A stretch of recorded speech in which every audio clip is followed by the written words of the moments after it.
అందరికీ నమస్కారం. మీకు నా కథలు నచ్చితే లైక్ చేయండి, షేర్ చేయండి, సబ్స్క్రైబ్ చేసుకోండి. మీ సపోర్ట్ నాకు ప్రోత్సాహాన్ని ఇస్తుంది.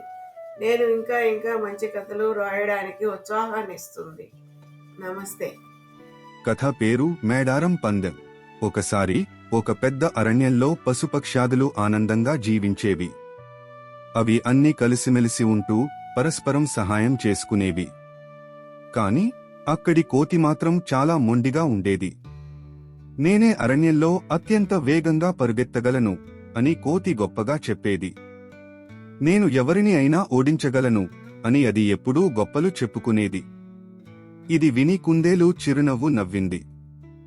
ఎంత వేగంగా పరుగెత్తాలో ఒక పోటీ పెడదాం అని కోతిని సవాలు విసిరింది. అందరూ ఈ పోటీ గురించి విని ఉత్సాహంగా పోటీ చూడటానికి వచ్చారు. పెద్ద చెట్టు దగ్గర నుంచి పందెం ప్రారంభించాలి, చివరిగా నది వద్ద ముగించాలి. నన్ను ఓడించగలరా అని కోతి నవ్వింది. చూద్దాం అని కుందేలు సమాధానం చెప్పింది. 3, 2, 1 పోటీ మొదలైంది. కోతి వడిగా ముందుకు దూకింది. కోతి ముందుకు దూసుకుపోతూ చెట్ల కొమ్మల మీద తూకం వేసుకుంటూ పోయింది.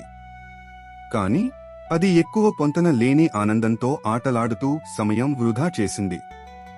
అంతలో కుందేలు నెమ్మదిగా కాని నిరంతరాయంగా ముందుకు సాగింది.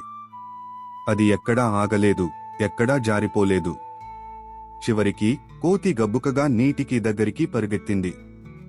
కాని అప్పటికే కుందేలు నది తాకి గెలిచింది. అందరూ కేరింతలు కొట్టారు. కోతి విస్మయంతో చూసింది. నేను గెలిచానా అని కుందేలు ఆశ్చర్యపోయింది. అవును, పట్టుదల కలిగిన వారే నిజమైన విజేతలు అని మిగిలిన జంతువులు అన్నారు. కథలోని నీతి: బలానికి కన్నా పట్టుదల గొప్పది.